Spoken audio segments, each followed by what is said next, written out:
Hi guys, happy March. The TBR jar is back to help me pick out my reads for the month. March is my birthday month, so definitely planning to do a lot of mood reading. I feel like whatever sounds best to me in the moment when I'm pulling these prompts is what I'm going to select. March is also St. Patty's Day month, so if you know me, you know I love Irish literature. I have a few Irish books on my cart that I'm going to try to make fit with the prompts that I pulled today. I'm going to pull 8 prompts today. That's what I did last month, and I feel like it worked really well. I felt like it was an attainable number. It wasn't too high, but it also wasn't too low. I felt like I had options, but I also did stray a bit from the TBR. There's books on my Kindle I'm wanting to read in March, a couple new releases, so I don't want to make it too high of a number, but I still want to pull enough prompts so that I have options. It is a very gloomy, rainy day today, so if it seems a bit dark, that's why. I'm hoping that the rain adds for ambiance instead of just being annoying background noise, but it is perfect reading weather and it's making me so excited to plan out my month of reading. So let's just jump right in. I added some fun new prompts last night, so I'm excited. I hope I get a fun one. Buy a book off your wish list. Okay, this is gonna be like an early birthday gift to myself. This is so fun. I can't think of one right off the top of my head that I'm like, ooh, wanna buy that one? I'm gonna pull up my list. I have a list in my notes app, and then I have my Amazon wish list. So I'm gonna try and see what stands out to me, what I'm feeling like reading in March. There are also some books that I know I'm asking for from family members for my birthday. When they ask what I want, I usually just give them books that I want, so I also don't wanna pull anything from those lists either. I'm kind of between two right now. The first one is Betty, and I know it's like a literary fiction. I think it's kind of like a character study following this woman's life. I've heard it's kind of sad, but I swear everyone that reads it gives it 5 stars. But I also kind of have Ruthless Vows by Rebecca Ross on my radar. I didn't absolutely love Divine Rivals, but I would really like to finish off the duology because I've heard that people that loved book 1 didn't necessarily love the second book, or they might have loved it like about the same. But I've heard that people who didn't necessarily love Divine Rivals liked Ruthless Vows a whole lot more. From what people have said about it, it sounds like it has a lot of the elements in that book that I felt like personally for me were missing from Divine Rivals. Divine Rivals was on Kindle Unlimited, so I read it on my Kindle, and Ruthless Vows is not on Kindle Unlimited. I don't know though, because I don't want to own one book out of the duology and not the other. That would make me feel kind of incomplete for some reason. I think I'm gonna buy Betty by Tiffany McDaniel. This is one that I actually was going to add to my birthday list and I forgot all about it. So I'll make this the one that I buy myself for my TBR. That is so exciting. Prompt number 2, a book with a map. Okay, so this is probably gonna be a fantasy book.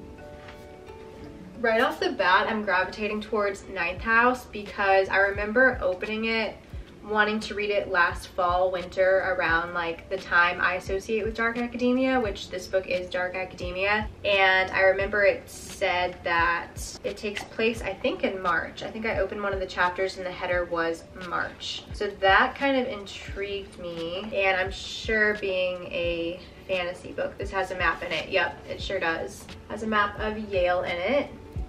I also really want to finish out the Caraval trilogy. I bought the last book a couple weeks ago. All the other books in this trilogy have had a map of Caraval. So yep, this one has a map as well.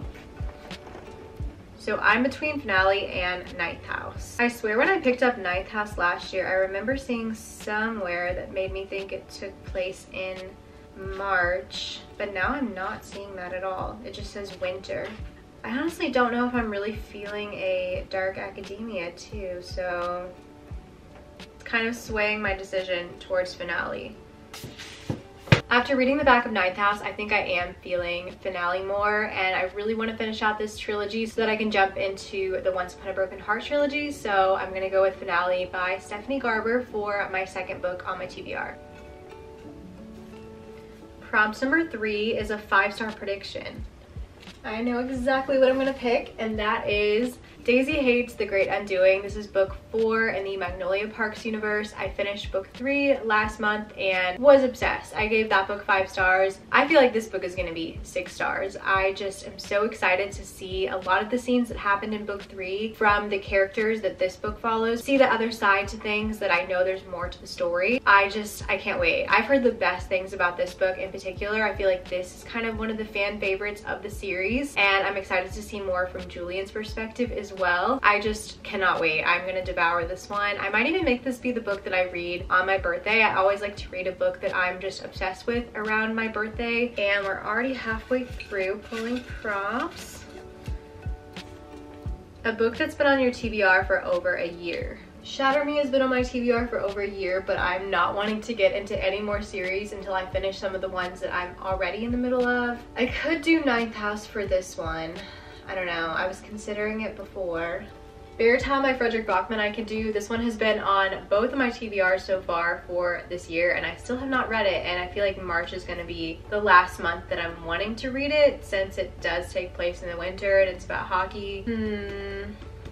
I feel like y'all are so sick of seeing this book on my TBR, but in my head I was like pushing it back because I knew that March would be the last month that I would read it if I was to read it, so that's why I didn't prioritize it in February.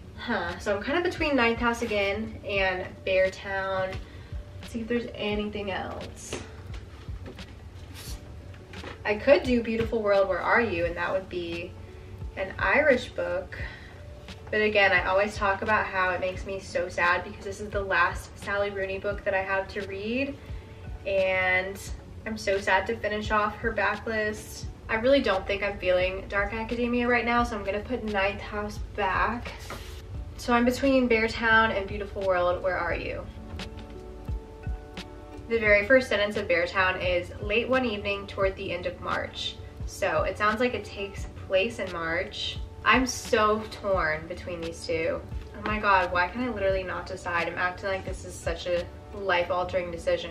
I'm gonna go with Beartown again. I am so gonna prioritize this in March because, I don't know, I just feel guilty that it's been on every TBR so far this year and I still haven't read it. And it's about hockey. Hockey season is gonna be over kind of soon, regular season at least. So I wanna get this read. I've heard the best things about it. So I'm gonna read this one. Maybe another prompt will come up where I can select Beautiful World, Where Are You? But for now, I'm going with Beartown. A book that ends in an even number of pages.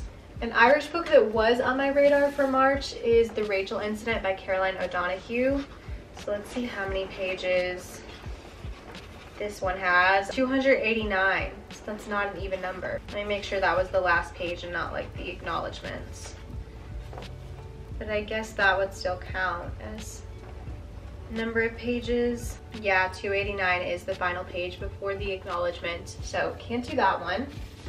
Saving 6 by Chloe Walsh I really wanted to read in March because Taming 7 comes out in April and I need to catch up with this series. 489, also not an even number. A new addition to the TBR cart, Bride by Allie Hazelwood. Let's see if this one has an even number of pages. 396. That's an even number, right? Yeah. Okay, that's not counting the acknowledgements though. Is that cheating? Oh wait, the acknowledgements aren't even numbered. Oh wait, yes they are. This one ends on 396 pages before the acknowledgements, so I'm gonna count it. My video, my rules. I was really wanting to read this one in March. I've heard so many mixed opinions on this book. I feel like people love it, some people hate it, some people are in the middle about it. So I just wanna know how I'm gonna feel about it. I did not put this book on my official 2024 new releases that I want to read this year because I was just so unsure of how I would feel about it. I wanted to hear reviews first, but I am an Allie Hazelwood stan, so I feel like I really need to read this one and I'm excited to see what I think of it. Okay, that was 5 prompts, right? Yeah, so this is prompt number 6. I added so many new good ones and I haven't gotten any of them. A book with a number in the title. Okay, perfect. I'm gonna do Saving 6 for this one. Like I said, I need to catch up with the Boys of Tommen series. This is book number 3. And then book number 4 in this new release traditional publication cover comes out later this month. So I'm gonna read this one, read book 4, and then I'll be ready for book 5, Taming 7, when it comes out in April. I am so excited. This is Joey and Aoife's first book, and I'm so curious to see things from their point of view, get more to their story. Finding and Keeping 13 were my very favorite top books of 2023, so very, very excited. So we've got 2 more prompts. A book with a number in the title. Wait, I just drew that one. I had that one in here twice. Okay, redraw. A book with a cover you love. I wrote this prompt kind of in anticipation of getting a Magnolia Parks book because those covers are my very, very favorites. I do really like the artwork for the Beautiful World Where Are You cover, so we could revisit this one.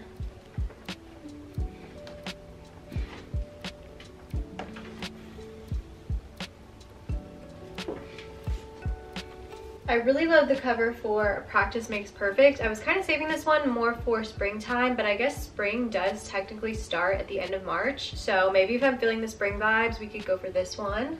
I feel like the fact that Beautiful World Where Are You has been in 2 like deciding matchups and I'm still hesitant to read it tells me that maybe I should save it. I'm gonna go with Practice Makes Perfect for the spring vibes. I didn't love When in Rome, but kind of similarly to the Divine Rivals duology, I've heard that if you like one book, you tend to not love the other. So I'm hoping that since I didn't love When in Rome, that I will click with this one a lot more. I love the cheat sheet by Sarah Adams, so definitely wanting to read more from her. And I'm excited to get to this one. I'm gonna plan to read this one towards the end of March once springtime hits, and maybe it'll get me in the spring mood. Hopefully the weather will turn nice and sunny by the end of the month, and this one will be perfect to read around that time. And we have one prompt left to pick. Hopefully it will be a good one because I kind of have a specific book in mind that I wanted to pick. Free pick, perfect. Okay. The Rachel Incident is Irish lit. I've heard mostly good things about this one. I've heard it compared to Normal People. So 100% was hoping to read this in March. Very excited that I got a prompt that let me pick this one. So to recap, the books on my March TBR: The Rachel Incident by Caroline O'Donoghue, Practice Makes Perfect by Sarah Adams, Saving Six by Chloe Walsh, Bride by Allie Hazelwood, Beartown by Frederick Bachman, Daisy Hates The Great Undoing by Jessa Hastings, Finale by Stephanie Garber, and then I'm buying Betty by Tiffany McDaniel off my Amazon wishlist. So those are the 8 books on my March TBR. Let me know if you think I should prioritize any of these, if you want to see any included in reading vlogs. If you've read any of these, what your thoughts are on them. Let me know everything down below in the comments. Be sure to give this video a thumbs up if you're still enjoying watching the TBR jar pick out my reads. And don't forget to hit the red subscribe button down below to stick around if you're not already subscribed so that you don't miss out on any of my future book videos. Thank you guys so much for watching, and I will see you so soon in my next video. Bye guys.